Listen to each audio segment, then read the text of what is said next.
இன்றைய தினம் நம்முடைய என்டிஏ கூட்டணி கட்சியுடைய நிர்வாகிகள் கூட்டம். இந்த நிர்வாகி கூட்டத்தை நேற்றைய தினம் காலையிலே நம்முடைய பாஜக தலைவர் பாலசந்திரன் அவர்கள் திருச்சிக்கு செல்கின்ற போது தொலைபேசியில் பேசினேன். அண்ணா நான் சென்றுட்டு இருக்கேன், கட்டாயம் வச்சுள்ளான்னு சொன்னார். அதற்கு பட்டாளத்துடைய தமிழகத்தையும் அங்கே அருமையான பாலசந்திரன் சொல்லும் போது உடனடியாக முதலாக சொன்னாங்க. நான் கேட்டதுக்கு இணங்க உடனடியாக எந்த ஒரு மறுப்பும் தெரிவிக்காமல் அனைத்து மாவட்ட செயலாளரும் உடனடியாக நாளை வைத்து உள்ளார் என்று சொல்லி இவ்வளவு எழுச்சியோடு அவர்கள் எல்லாம் வரவேற்று இந்த நிகழ்ச்சிக்கு உறுதியாக இருந்த அனைவருக்கும் கள்ளக்குறிச்சி மாவட்ட அதிமுக சார்பாக இந்த மனமார்ந்த வாழ்த்துக்களை நன்றியும் தெரிவித்துக் கொண்டு வருகிறேன். இதுதான் முன்னாட்டம். இந்த முன்னாட்டம் என்பது கூட்டணி அறிவித்தவுடனே ஒரு நிகழ்ச்சி என்று சொன்னால் காலையில் செய்தி கேட்டால் உடனடியாக அதை செய்தி ஏற்று அந்த நிகழ்வை கலந்து கொள்வதுதான் கூட்டணிக்கு ஒரு அழகு. அதுதான் நாம் கூட்டணியை தேர்தலை சந்திக்கின்ற ஒரு எழுச்சியான நிகழ்வாக இருக்கிறதற்கு இந்த நிகழ்வு எடுத்துக்காட்டாக அமைந்து கொண்டிருக்கிறது என்பதை நான் தெளிவாக சொல்லிக் கொண்டிருக்கிறேன். பாரத பிரதமர் நரேந்திர மோடி அவர்கள் நேற்றைய தினமும் அதற்கு முன்பு மதுரையிலும் 2 நிகழ்ச்சி நடத்தினார்கள். நம்முடைய கழக பொதுச் செயலாளர் அருமை எடப்பாடி கூட்டணி கட்சி சார்ந்தவர்களாம் மிக எழுச்சியோடு பேசினார்கள். திருச்சியிலே 2 நாட்கள் முன்பாக திராவிட முன்னேற்ற கழகம் மாநில மாநாடு நடத்தியது. ஆனால் நேற்று தினம் பாரத இந்திய கூட்டணியுடைய அங்கே பெரிய நிகழ்ச்சி பொதுக்கூட்டம் மாநாடு பொதுக்கூட்டம் நடந்தது. அந்த பொதுக்கூட்டத்தை பார்க்கிற போது அந்த மாநில மாநாடா அது இந்திய மாநாடு என்ற அளவுக்கு அவருக்கு எழுச்சியோடு கூட்டம் வந்தது. அந்த கூட்டத்தை பார்க்கிற போது எம்எஸ் சொன்னது போன்ற ஒரு எழுச்சி நடத்தினார். ஒவ்வொரு தலைவர்களும் அங்கே பேசிய பேச்சு ஆளுகின்ற திராவிட முன்னேற்ற கழகம் என்ற தீயசக்தி திமுகவை இன்னும் ஒரு 2 மாசங்களாக வீட்டுக்கு அனுப்ப வேண்டும், அவருடைய அராஜகத்துக்கு முடிவு கட்ட வேண்டும் என்ற ஒரே இடத்தில் தான் இந்த கூட்டணி அமைந்திருக்கிறது. எந்த ஒரு கருத்து வேறும் இல்லை. ஒரே இலக்கு, ஒரே எண்ணம், ஒரே சிந்தனை. தீய சக்தி திமுகவை தமிழ்நாட்டை விட்டு அப்புறப்படுத்த வேண்டும் என்ற ஒரே இலக்கோடு நம்முடைய என்டிஏ கூட்டணி அமைந்திருக்கிறது. தமிழ்நாட்டு முதலமைச்சராக 2026 நடக்கிறது. பச்சை தமிழர் ஆர்வையில் இடப்படாத தமிழ்நாட்டு முதலமைச்சர் வர வேண்டும். அந்த ஒரே எண்ணத்திலே நம்முடைய என்டிஏ கூட்டணி அமைந்திருக்கிறது. கருத்து இல்லை. ஆனால் திமுக சொல்ற பிரச்சாரம் மதவாதம் சொல்லாமாங்க, மதவாதம் சனாதனம் இப்படி ஏதோ சொல்லி மக்களை பிரித்தால் என்ற நிலைமையை இங்கே திமுக இருக்கு. வேற எது இருக்கல. எதை சொன்னாலும் மத்தியே மோடி மட்டும் சொல்றேன். நான் கேட்கிறேன், இன்னைக்கு மதவாதம் சொல்றேன். நீங்க அன்னைக்கு வாஜ்பாய் தலைமையில பாரதிய ஜனதாவோடு கூட்டு வைத்து மத்தியில் அமைச்சராக இருந்து உன்னுடைய மாமா முஸ்லிமான உயிரோடு இருக்கிற வரைக்கும் அமைச்சராக இருந்து சுருக்காட்டு அடக்கம் செய்யற வரைக்கும் அமைச்சராக அதை பார்த்ததான் பாரதிய ஜனதா கட்சி என்பதை நீ மறந்துட்டியா? மறக்கலாமா? அன்னைக்கு மதவாதம் எங்க போச்சு? அதெல்லாம் இல்லாத மதவாதம் இன்று எங்கே வந்தது சொன்னால் அதுக்கு பதில் கிடையாது. ஆகவே அவர்களுக்கு நம்முடைய தமிழ்நாட்டை பொறுத்தமட்டில் நான் கேட்கிற ஒரே கேள்விதான், பாரத பிரதமராக நரேந்திர மோடி அவர்கள் ஆட்சி பொறுப்பேற்று 12 ஆண்டுகள் நடந்து வருகிறது. இந்த 12 ஆண்டு ஆட்சியில சிறுபான்மை மக்களுக்கு இந்தியா தமிழ்நாடு எந்த மாநிலத்திலாவது ஒரு இடத்திலாவது சிறுபான்மை மக்களுக்கு பாதிப்பு ஏற்படும் என்று ஒருவர் சொல்ல முடியுமா? சொல்ல முடியுமா? முடியாது. எங்கேயும் சிறுபான்மை மக்களுக்கு எங்கேயும் பாதுகாப்பு தான் தவிர பாதிப்பு என்ற பேச்சுக்கே இடமில்லை.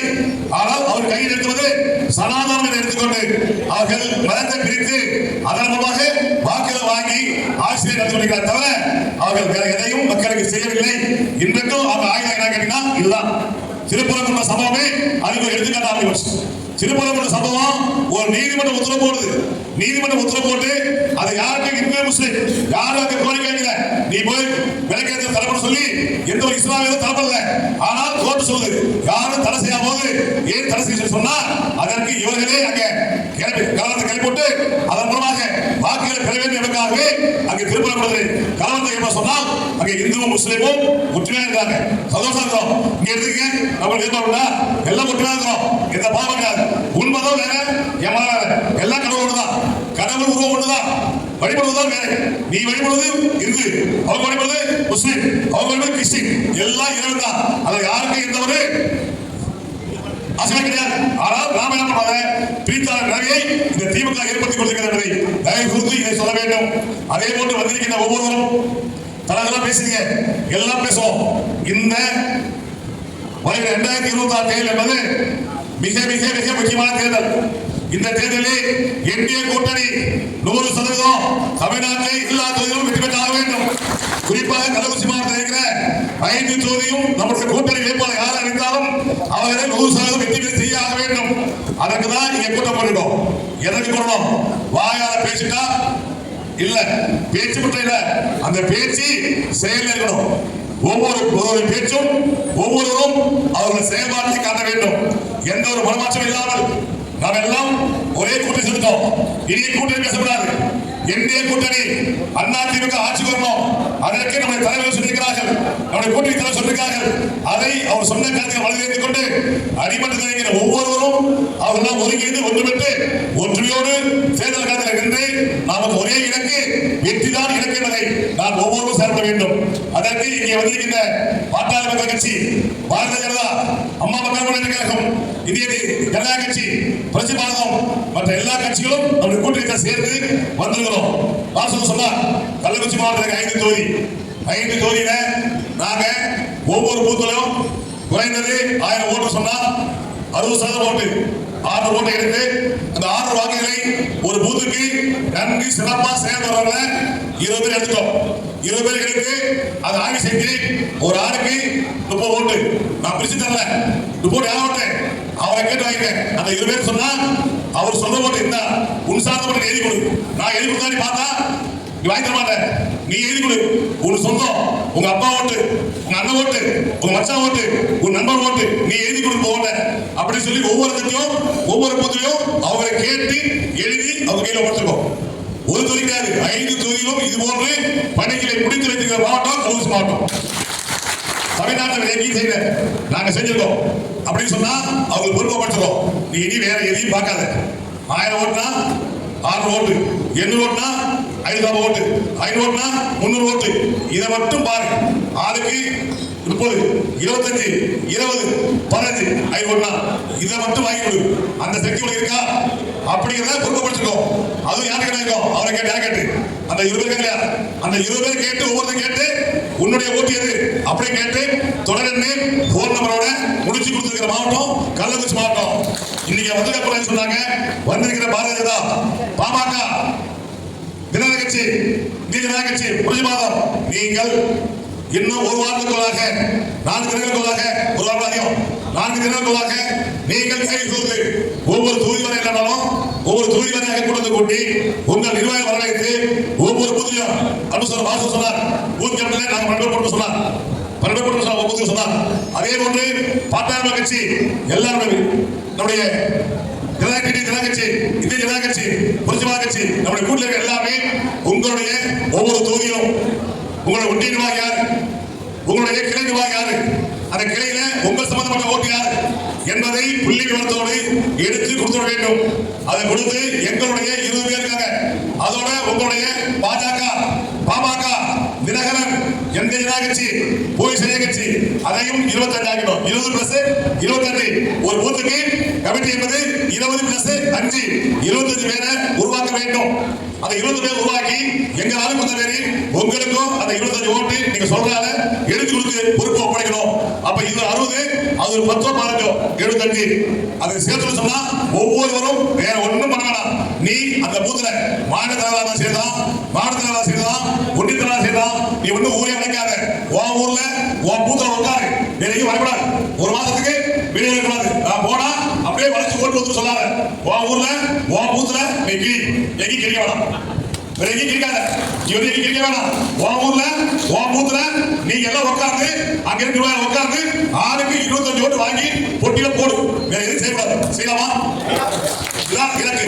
இதுதான் இலக்கு. இதை மட்டும் ஒவ்வொருவரும் கரெக்டா புள்ளி எடுத்து சொன்னா எந்த கும்பாதிக்க போதாலும் கள்ளக்குறிச்சி மாவட்டத்தில் 5 தொகுதி ஆட்டோ அசைக்க முடியாது. நாம தான் வெற்றி பெறுவோம். இதுதான் இலக்கு. இப்ப நாம சொன்னாங்க திமுக செய்கிற தவறுகளை மக்கள் எடுத்து சொல்லணும். அது ஒரு பக்கம் விளம்பரம் பண்ணணும். இருந்தாலும் நம்முடைய கலப்பணி என்பது இதுதான் கலப்பணி.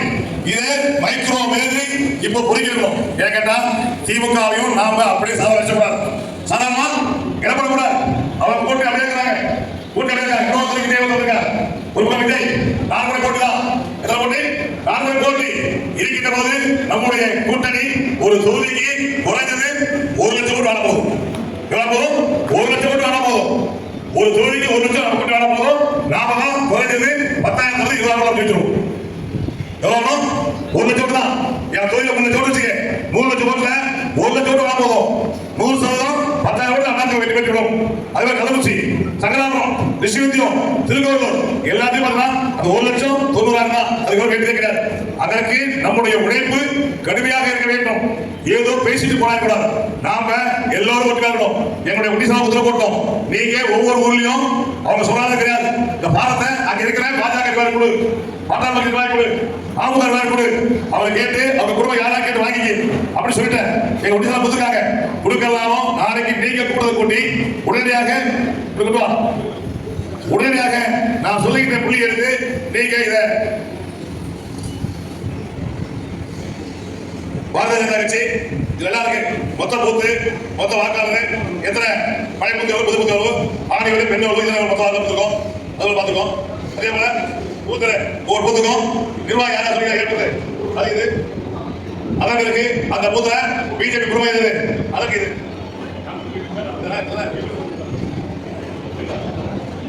இது ஜனாஸ்கர் போட்டு ஒவ்வொருத்தையும் கொடுத்து போட்டு ஒவ்வொரு பூத்துக்கும் உங்க நிர்வாகி யாரு, உங்க குடும்பம் பாதுகாப்பு யாரு அப்படிங்கிறத எடுத்து எங்கால கொடுத்துணும். அதே மாதிரி வச்சுக்க பாமக கொடுத்துருக்கா இதுல பணம் வச்சுட்டாங்க. அம்மா மக்கள் முன்னேற்ற வச்சுக்க கொடுத்துக்க. தொழில்மாத காங்கிரஸ் இந்திய ஜனநாயக கட்சி புரட்சி பாரதம் இதுல நாங்க எடுத்ததே புள்ளி கொடுத்துருக்கோம். இத நீங்க ஒவ்வொரு ஊரிலும் இந்த பணியை ஒவ்வொரு பூத்திலையும் கரெக்டா எடுத்து கொடுத்துட்டீங்கன்னா எங்க ஆளுங்க உங்க கூட சேர்ந்து ஒருங்கிணைச்சு பண்ணும்போது சிறப்பா இருக்கும்.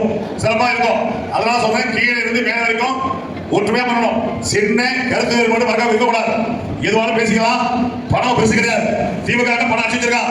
நமக்கு உழைப்பு, ஒற்றுமை, ஒன்றுபடுவோம். தேர்தல் சந்திக்கிறோம். திமுக அடிக்கணும் சொன்னாரு. அங்கே பொது மாதிரி சொன்னாரு. அப்படி சொல்றாரு பணாமையுடைய பேசினார். சிறப்பா பேசினார். விஷயத்துல அதான் உண்மை. அவர் சொல்ல உண்மை. சவால் தான். வசந்த கார்த்திகே இங்க இந்த தடவை கள்ளக்குறிச்சி மாவட்டத்திற்கு விட்டு சொன்னா இங்க மாவட்டமே யாருக்கு அடிமையா போடும்? திமுகவுக்கு அடிமையா போடும். திமுக இல்ல அவங்களுக்கு. திமுகவே உங்களுக்கு அடிமையா இருக்கான். எல்லாத்தையும் அடிமையாடுவாங்க. இந்த நேரத்தில் தயவு கூர்ந்து திமுகவை இந்த நேரத்தில் கள்ளக்குறிச்சி மாவட்டத்தில் இருக்கிற 5 தொகுதியும் வெற்றி பெற சொன்னா மீறி திமுக வந்து சொன்னா நாம இங்க இருக்க வேண்டிய அவசியம் கிடையாது. அதுபோல அட்டுழியம் தமிழ்நாடு எங்க நடக்குது. சர்வாதிகாரம் எல்லாத்தையும் அடக்குமுறை. அவன் கட்சிக்காரன் சொல்றான், ஐயா நல்லா போடுங்க, கொஞ்சம் நாள் போல தேவைப்படும் புத்து வரும், நான் கட்டாயம் கொண்டு விடுதான் இவர் வீட்டுங்க, நீங்க தான் வீட்டு பண்ணி சொன்னது யாரு சொன்னாரு. அதான் சொல்றான் 64 பஞ்சாயத்து தலைவரும் என்னைக்கு தேர்தல் வரும், எப்ப வீட்டுக்கு போவோம், நாங்க உங்களுக்கு ஓட்டு போடுறேன் சொல்லிக்கிட்டு தொகுதி சொல்லிதான் காலம் வாங்குறோம். அதை நாமல் பயன்படுத்திக் கொள்ள வேண்டும். வாயால பேசிட்டா புரியாது. அவங்க பணத்தை வச்சுதான் பணம் நினைக்கிறாங்க.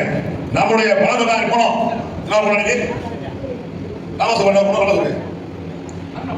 அருமநாடு போனேன். போன வாரம் அருமநாடு போய் 5 பேர் உட்கார்ந்து சாப்பிட வச்சிருந்தார். நான் பேசுறேன்.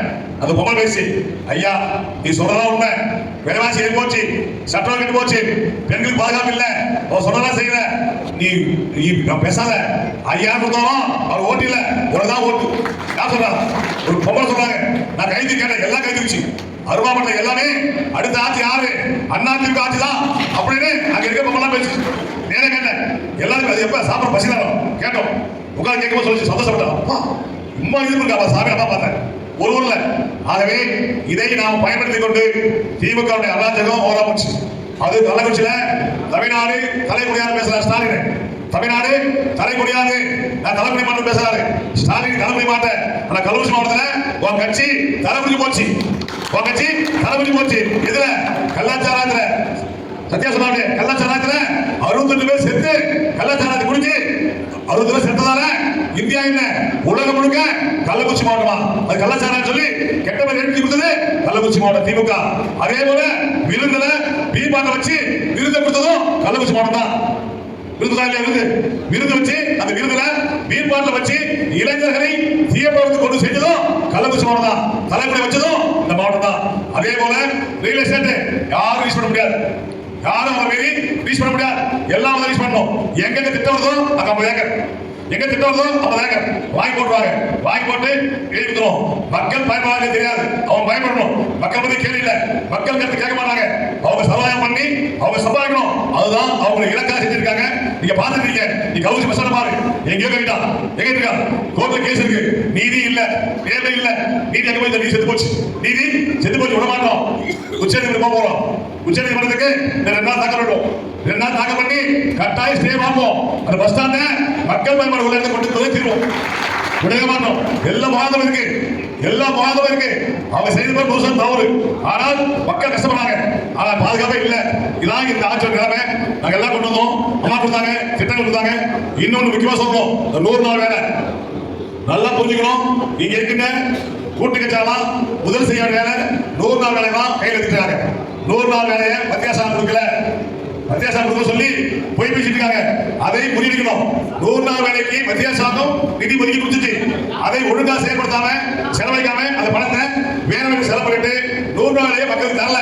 அதை என்ன சொல்றான், வித்தியாசம் கொடுக்க சொல்லி ஒரு மாறிட்டாங்க. வித்தியாசம் எது வேணாலும் வித்தியாசம் மத்திய பாஜக சொல்லியிருக்காங்க. இல்லை, வித்தியாசம் கொடுக்க பணம் கொடுத்துட்டாங்க. அந்த பணத்தை ஒழுங்கா செலவு பண்ணல. கணக்கு கேட்டாங்க, நீ கொடுத்த பணத்தை ஒழுங்கா கணக்கு கொடு, இன்னும் கொடுத்த கணக்கு சொல்லி கேட்டா அது கணக்கு கொடுக்கல. அதான் மோடி பார்த்தா நீ கணக்கு கொடுக்க மாட்டீங்க, நீ நான் சட்டம் போடுறேன், சட்டம் போடுறேன், அந்த சட்டத்தை மாற்ற முடியாது சொல்லி 100 நாள் வேலையை 120 நாள் உயர்த்தி கட்டாயமாக்கி, அதை கட்டாயமாக சட்டமாக்கி இனி எந்த அரசாங்கம் வந்தாலும் அந்த 100 நாள் வேலையை 120 நாள் கொடுத்தே ஆகணும். கொடுக்கலன்னா எனக்கு 100 நாள் கொடுக்கல கோர்ட்டுக்கு போலாம். யார் போலாம்? அந்த விவசாயி கோர்ட்டுக்கு போலாம். கொடுத்தே தீர்வுன்னு 100 நாளை 120 நாள் உயர்த்தி கொடுத்தது மத்திய அரசாங்கம், மோடி அரசாங்கம். இதை இவங்க என்ன சொல்றாங்கன்னா இல்லன்னு சொல்லி ஏமாத்தி மோடி மேல பழி போட்டு அந்த பணத்தை செலவு பண்ண முடியாது, சட்டம் போட்டாங்க, இனி அது தப்பு செய்ய முடியாது சொல்லி போட்டாரு. ஒரே உத்தரவு என்ன, 60 40 அப்பதான் ஒரு புத்தி வரும். நான் கொடுத்தா அந்த பணத்தை செலவு பண்ணிட்டு மக்கள் கொடுப்பாங்க. அதனால 100 நாள் 120 ஆகிட்டேன். ஆக எவ்வளவு? அப்ப 70 நாள் நம்ம ஏற்படும். மத்திய சாப்பாடு மத்திய சாப்பாடு 70 நாள், மாலை சாப்பாடும் 50 நாள். அதானே? அதனால 100 நாளா 75 நாள் ஊதி ஆயிடுச்சு. யாருக்குதா இப்ப யாருக்குதா மத்திய அரசாங்கம் கொடுத்தது 120 நாள் ஆகிறதால 75 நாள் வேலை உறுதிப்படுத்தியாச்சு. இவன் பணத்தை கொடுத்து அந்த மீதி 20 நாள் உறுதிப்படுத்தணும். உறுதிப்படுத்த யார் தப்பு? யார் தப்பு? மாநில அரசாங்கம் தப்பு. இதை நீங்க விளக்கமா எடுத்து சொல்லணும். யாரும் சொல்றதில்ல. நீங்க கோச்சுக்காரங்க, பிஜேபிக்காரங்க உங்களுடைய திட்டங்களை நேரா இன்னும் மக்களுக்கு சென்று சேரவில்லை. மக்கள் சென்று சேரல. அவன் சொல்றான் எந்தெந்த துறையில எவ்வளவு பணம் மாநில அரசு வந்திருக்கு அப்படி டேட்டாவை எடுத்து யாரும் என்ன கொடுக்கல. மோடி சொன்னார் 6 லட்சம் வீடு தமிழ்நாடு கொடுத்திருக்கேன். அந்த 6 லட்சம் வீட்டையும் இந்த அரசாங்கம் கட்டல. ஏமாத்தி சொல்றா இல்லையா? அது சொல்லணும். மோடி அரசாங்கம் இதுல எவ்வளவு கொடுத்துச்சு, அதை அவங்க செயல்படுத்துறது விக்கலாக இருக்கணும். நெடுஞ்சாலைத்துறை 34 கோடி மத்திய அரசு பணம் தமிழ்நாட்டுக்கு நெடுஞ்சாலைத்துறை மட்டும் ஒதுக்கியிருக்காங்க. பேசுறாங்க இல்லையா?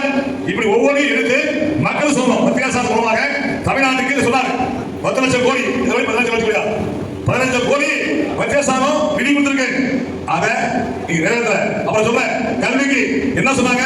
மும்மொழி கொள்கை இல்ல, தமிழ்நாடு 20 கொள்கை தான், தமிழ்நாட்டுல 20 கொள்கை தான். ஆனா ஏதாவது எடுத்துக்க என்ன சொல்ற மத்திய அரசாங்கம், இந்தி வேணாம், ஏதாவது எடுத்துக்க கொடு நான் தர சொன்னாங்க. இல்ல அதை நீங்க நிறைவேற்றலாம், பண்ண முடியல. அதே அளவுக்கு சொல்றேன், 20 கொள்கை தான், மாற்று கிடைக்கிறார். அதே நீங்க சொல்லி நிதி வாங்கலாம். அதை சொல்லாம அதையும் மத்திய அரசு கவர்மெண்ட் செஞ்சிருக்கேன். அதுவும் ஒன்னாதான் மார்க் தவிர மத்திய அரசு கொடுத்துருக்கு. இப்படி எல்லாத்தையும் செய்கிற மத்திய அரசாங்கத்தை நீ சொல்லிட்டு இருக்க. ஆனா எடப்பாடி கொடுத்துருக்காரு. எடப்பாடி அறிஞ்ச திட்டம் நீங்க அறிஞ்சுக்காரு. என்ன அறிஞ்சாரு? நாங்க ஆட்சிக்கு வந்தா அந்த 124 திரும்ப போட்டு சொல்லி 150 உயர்த்தி கொடுப்போம். அதே போல போட்டு கேட்டு மத்திய அரசு நான் இணக்கமாக நடத்தலாம். ஒரே விஷயத்துல தமிழ்நாட்டுக்கு 11 மெடிக்கல் கல்லூரி கொடுத்தது எங்க எடப்பாடி அவர்கள் முன்னிலை இல்ல. 11 மருத்துவக் கல்லூரி கொண்டு சாதனை விஷயமா அன்னைக்கு மத்திய இணக்கமாக கொடுத்தார். இன்னைக்கு இல்ல, உண்மை இல்ல. எல்லாத்தையும் இணக்கமாக இருந்து எடப்பாடி அறிக்கை கொடுத்தார். இப்பொழுதும் எடப்பாடி அறிக்கை திட்டங்கள் தேர்தல் அறிக்கை எல்லாத்துக்கும் மோடி சொல்லிட்டாரு, பழனிசாமி நீ அறிவி, நான் உனக்கு நிதி கொடுக்கிறேன், கவலைப்படாத, நான் கொடுக்கிறேன், நிதி தரேன், நீ கவலைப்படாத, நீ அறிக்கை திறந்துக்கலாம், உடனே நிதி கொடுத்து தமிழ்நாட்டில் நாம 2 பேரும் சேர்ந்து நான் கொடுக்கிறேன், நீ சிறப்பாக ஆட்சி செய், தமிழ்நாட்டு மக்களுக்கு நான் உறுதியாக சொல்லி மோடி சொல்லிட்டார். எல்லாம் எடப்பாடி திட்டம், எல்லா ரேஷன்காரங்களுக்கும் 2000 ரூபாய், சிலிண்டர் முடிச்சது இலவசம், படிக்கிற மாணவர்கள் கல்விக்கான தள்ளுபடி, ஆட்சி முதல் கையெழுத்து, குடும்பத்துக்கு 10,000 ரூபாய், மாணவர்களுக்கு 2000, அதோட வீடு திட்டம். வீடு கட்ட திட்டம் தான் மிக முக்கியமான திட்டம். உளுந்துப்பேட்டை கட்டுங்க. மத்திய அரசு நிதியில கட்டிருக்கிறது 1000 வீடு. இந்த 1000 வீடு தமிழ்நாட்டில் எங்கேயும் கட்டல.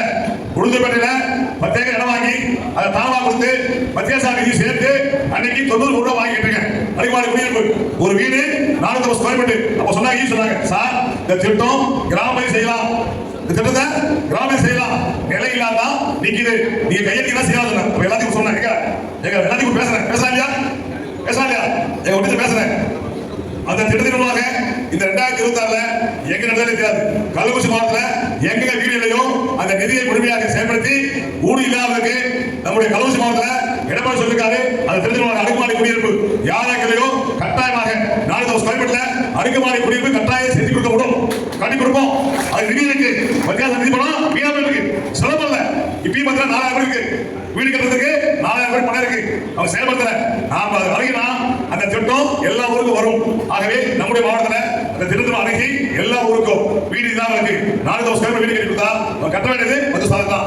8 லட்சம் கூடு 80,000 கட்டா போதும். அந்த 80,000 5 வருஷத்துக்கு தவணையில ஒரு வருஷத்துக்கு 10,000 கட்டா போதும். இதுதான் திட்டம். அந்த திட்டத்தை முழுமையாக கள்ளக்குறிச்சி மாவட்டத்துக்கு நாங்கள் ஆட்சி வந்தவுடனே அஜித் தோழிக்கு நிறைவேற்றி கொடுப்போம் என்ற உத்தரவாதம் சொல்லுங்க. ஆகவே இதெல்லாம் நீங்க எடுத்து சொல்லி 2024 நாம் அனைவரும் ஒன்றுபடணும். கள்ளக்குறிச்சி தொகுதியாக இருந்தாலும், சங்கராம் தொகுதியாக இருந்தாலும், விஷய தொகுதியாக இருந்தாலும், உடுப்படியாக இருந்தாலும், திருக்கோவில் இருந்தாலும் நம்முடைய தலைமை கூட்டணிக்கு யாராக தொகுதி கொடுக்கிறாங்களோ அந்த தொகுதிக்கு கூட்டணி பார்க்கக்கூடாது, எல்லாம் வேட்பாளர் தான் என்று ஒவ்வொருவரும் உணர்வுபூர்வமாக இன்றைக்கு பணி ஆரம்பித்து வேட்பாளர் அறிக்கைக்குள்ளாலே வேலை செஞ்சிடணும், பேச முடிச்சிடணும். அன்னைக்கு வேலை கூடாது, இதெல்லாம் முடிச்சிடணும். நான் முடிச்சிட்டோம், அதெல்லாம் கூப்பிட்டேன். நீங்க முடிச்சுட்டா வேலை முடிஞ்சிடும், ஈஸியா வேலை பார்க்கலாம். உங்க நிர்வாகம் போன் கொடுத்துடும், போன் நம்பரோட